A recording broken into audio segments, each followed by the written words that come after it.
Writ दाखल केली होती. त्याचा काल निकाल लागला. निकाल आमच्या संचालक मंडळाच्या बाजूने हायकोर्टानं चांगला निकाल दिला. कोल्हापूर खंडपीठाकडून सांगली कृषी उत्पन्न बाजार समितीचं त्रिभाजन रद्द, सभापतींनी स्वीकारला पदभार.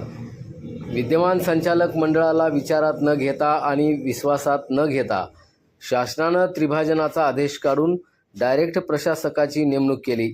मतदारांनी निवडून दिलेल्या संचालक मंडळाची अजून 2 वर्षे बाकी असतानाही जत, कवठेमंकाळ आणि सांगलीचं त्रिभाजन झाल्यानं याविरोधात कोल्हापूर खंडपीठात याचिका दाखल करण्यात आली होती.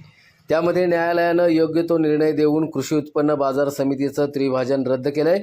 हे त्रिभाजन केवळ आणि केवळ राजकीय आकसापोटीच विरोधकांनी केला असल्याचा आरोप कृषी उत्पन्न बाजार समितीचे सभापती आनंदराव नलवडे यांनी केला असून इथून पुढच्या काळामध्ये विकासाच्या दृष्टीनं आणि शेतकऱ्यांच्या हितासाठी काम केलं जाईल असा विश्वासही नलवडे यांनी यावेळी बोलताना व्यक्त केलाय. काल सांगली कृषी उत्पन्न बाजार समिती वतीनं आम्ही जे रीट पिटिशन दाखल केलं होतं, महाराष्ट्र शासनानं मार्केट कमिटीवर ज्या वेळेला प्रशासक नेमला त्रिभाजनच्या नावाखाली, त्या संदर्भात आम्ही सर्किट बेंच कोल्हापूरला रीट दाखल केली होती. त्याचा काल निकाल लागला. निकाल आमच्या संचालक मंडळाच्या बाजूने हायकोर्टानं चांगला निकाल दिला. आणि सांगली कृषी उत्पन्न बाजार समिती ही जत, कवठेमंकाळ आणि मिरज या 3 तालुक्याची स्थापना 1952 साली आदरणीय वसंतदादा पाटलांनी त्यावेळेला केलेली होती. जत आणि कवठेमंकाळ दुष्काळ तालुके आहेत, त्यांना बरोबर सोबत घेऊन जायचं हे धोरणातून दादांनी ती स्थापन केली होती. आणि आत्तापर्यंत व्यवस्थित सगळं चालू होतं, काही अडचण नव्हती. शासनानं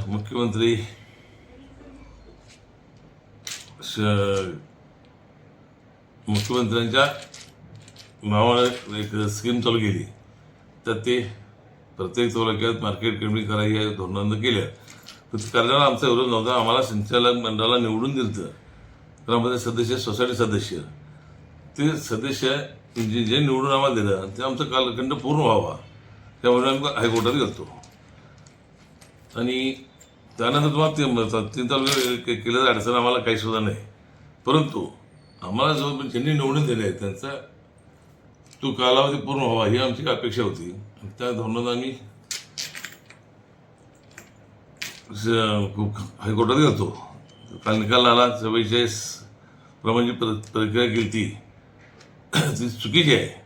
आणि त्या पद्धतीने असं काही करू नका असं कोर्टानं सरकारी वकिलाही सांगितलं होतं की बाबा तुम्ही ऑर्डर विड्रॉल करा म्हणून.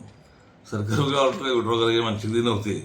त्यामुळे काल हायकोर्टानं आपल्याला तसं आदेश दिलेले आहेत. त्या कामात आम्हाला मनकापुरी साहेब, वकील सुरेंद्र शहा, पटवर्धन साहेब, रतीश शहा सनी, गणबावली साहेब, चेतन पाटील, सचिन हांडे, रतीश शहा सनी, पंकज देशमुख, मखदूम साहेब, पितांबर साहेब, या सर्वांनी आम्हाला फार मदत केली. आणि निकालात आमच्या बाजून लागलेला आहे. त्याचं विश्लेषण वेगवेगळे यायला लागले. ती वकिलांच्याकडे सगळं रिटर्न आल्यानंतर त्यानंतर पुन्हा काय ते चित्र स्पष्ट होईल.